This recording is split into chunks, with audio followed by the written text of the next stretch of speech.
But I go see the oncologist. I think I went right away. I think I went on Thursday. If it wasn't the very next day, it was the day after the very next day. And you know, he basically sits me down. They do some blood tests. Interestingly enough, when they're looking for testicular cancer, one of the markers of testicular cancer is some hormone. I should know what this is, I forget. It's some hormone that is present in pregnant women. So basically, if you want to know if you have testicular cancer, one of the ways is to get a birth control test and pee on the stick.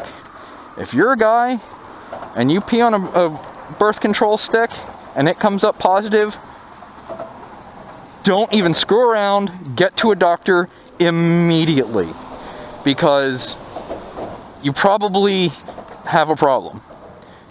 And I'm being serious, I'm not joking around there. There was actually just a guy, I think it was on Reddit, a couple years ago. How did somebody get up there to do graffiti? That's nuts. Anyway, there was a guy on Reddit. I don't know if it was recently or not, but he said, "Ha ha ha, guys! I just peed on a birth control stick and it said I'm pregnant. He he he." And people were like, "OMG, get to the doctor right away." And sure enough, he went to the doctor and he had cancer. So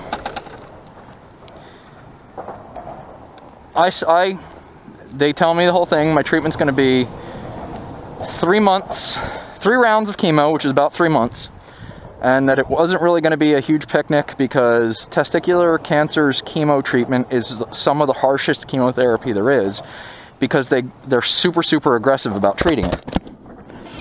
Mainly because it's basically curable.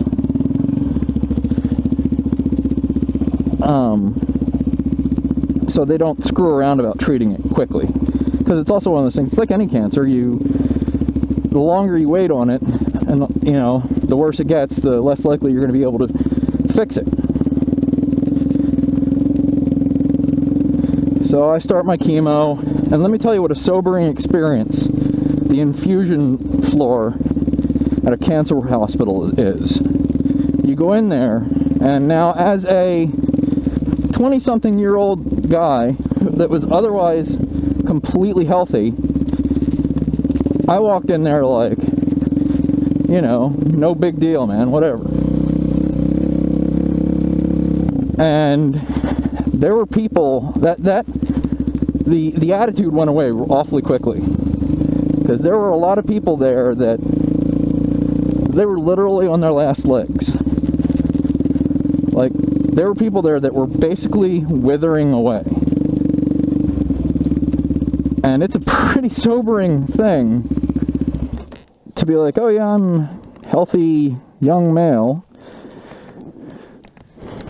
and you're sitting next to somebody who you can tell used to be a healthy young male, and the dude is withering away. He looks like a starving African because the cancer has ravaged his body. Man, it's a pretty heavy feeling. Get a little emotional thinking about it, just because, you know, I'm still here kicking it and those dudes aren't. You know, I went to chemo every day, and every once in a while somebody that I'd been seeing there every day is just no longer there. And it's like, you know why they're not there anymore. You know, they're not there because they were just like, I'm not going to go there anymore. They're not there anymore because they're in hospice, getting pumped full of pain medication. And they're essentially trying to be as comfortable as they can until they die, which is probably coming soon. So that's not the most pleasant fact in the world to deal with. And I do have a little bit of, I guess, survivor guilt. or I kind of feel like, you know, hey, how come I'm still here? You know, what did I do in the world that I deserve to still be here? You know, versus these other guys. Or women. I mean, there were people of all... And that was the other thing, is there were people of all ages, from all walks of life. Yeah, so this used to be... I mean, it was... The last time I was here was years ago, and this right here was full of water up to about this. It was full of water up to about this point here. So this shows you how much of a drought we have. Wow.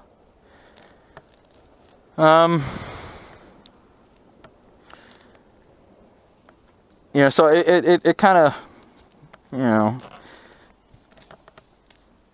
you kind of wax philosophical. You know, why am I here and they're not? Of course, I'm happy to be here. You know, at the end of the day, I'm glad it was them and not me, but that doesn't change the fact that I still kind of wonder, like, you know, why? Just keeping an eye out for snakes. I don't really want to come up on a rattler. Actually, I'd love to come up on a rattler as long as I come up on it at a distance. I'm a snake guy. I'm a reptile guy, man. I love snakes.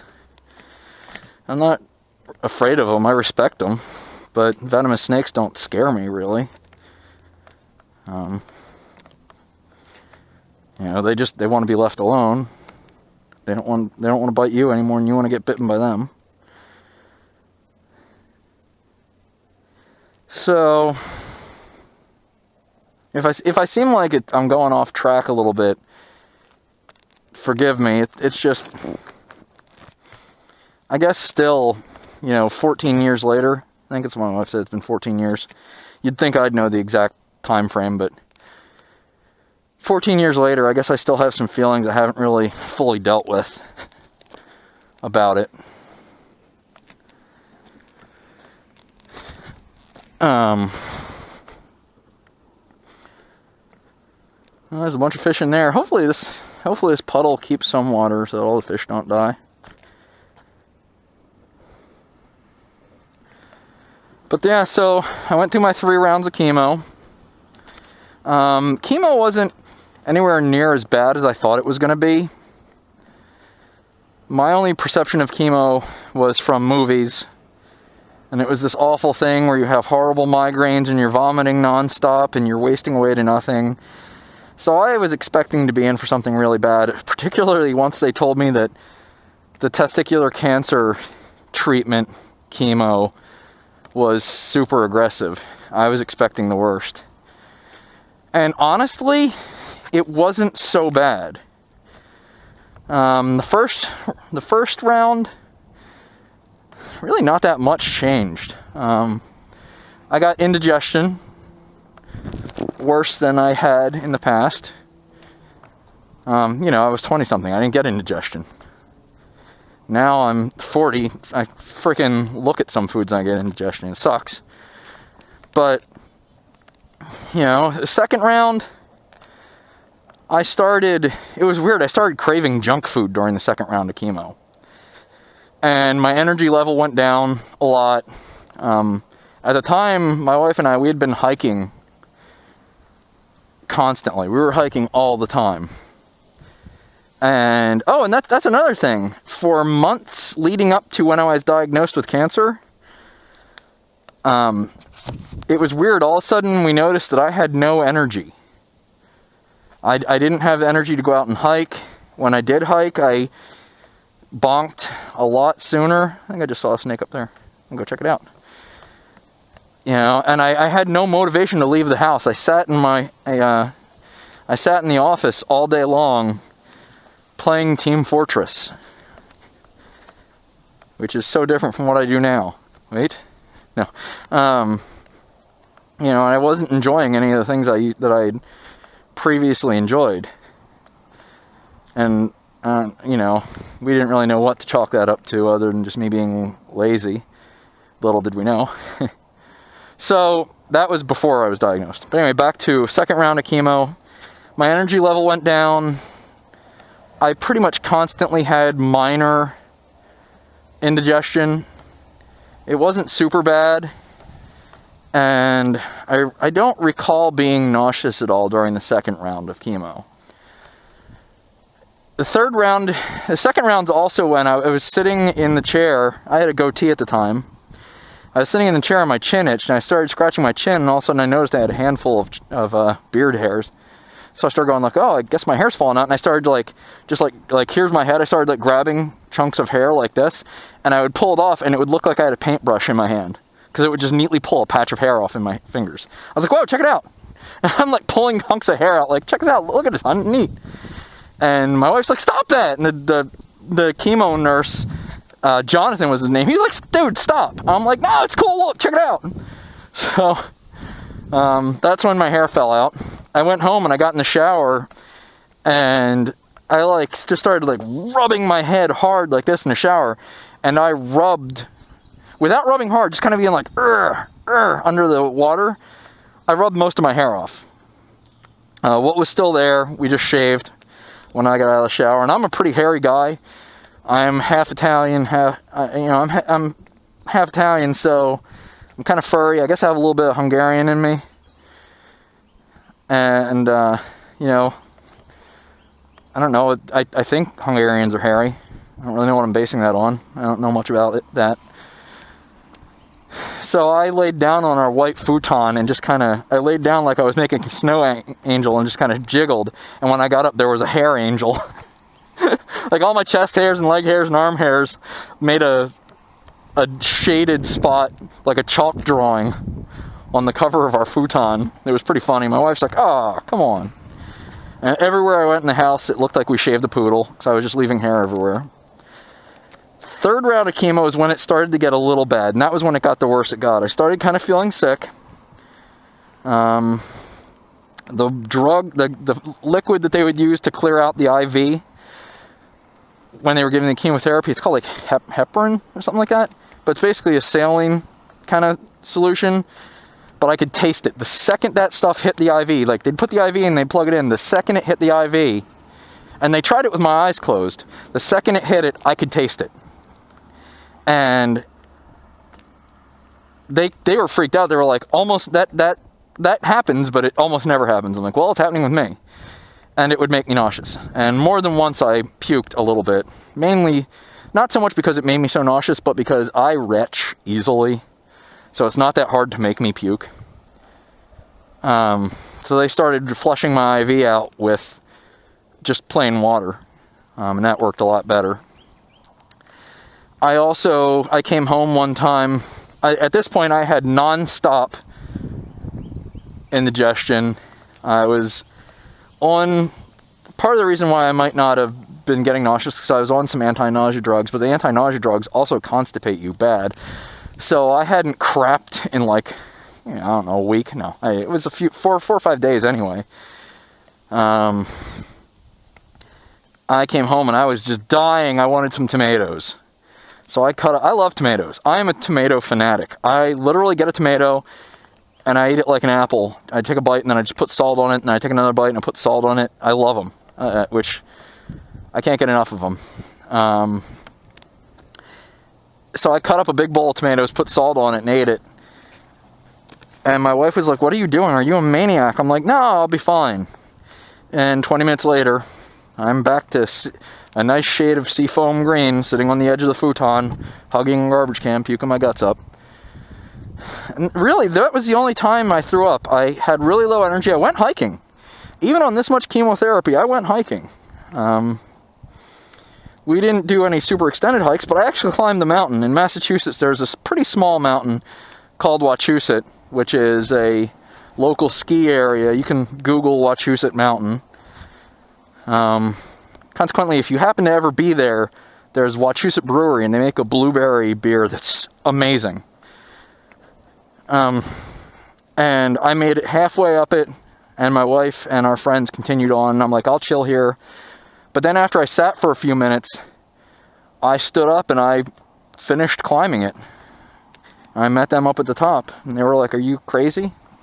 So, you know, honestly, the chemotherapy wasn't as bad as I had thought. So the chemo's done, and they say, okay, well, we're still seeing on x-rays, they're like, well, we're seeing some enlarged lymph nodes around your spine. So basically they opened me up from a little bit below my breastbone to a little bit below my belly button, took my stomach out one side, took my intestines out the other side to get to a pack of lymph nodes around my spine. And that was it. And it's been 14 years. I go back every once in a while for blood tests and x-rays, and cancer free. Anyway, that's the I mean, it kind of comes to an abrupt ending, but that's the way it was. That's the story of how I had cancer. And I do gotta say, I still don't look at myself as a cancer survivor, because I mean, I guess technically I am, but the cancer I had versus the cancers that I saw other people had, I can't even begin to put myself in the same group as them. You know, what so many other people go through with cancer is so much worse than what I went through. You know, and to be quite honest, you're never lucky if you get cancer, but if you're a guy and you get testicular cancer, you're lucky. There's no other way to put it. I mean, you're lucky you're not lucky to get testicular cancer, but you're lucky that that's the kind of cancer you got. Because if they catch it early, and you're a young, otherwise healthy guy, it's curable. In most cases.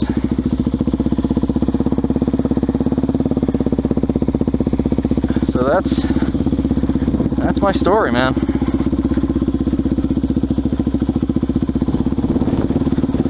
Talk to you guys later.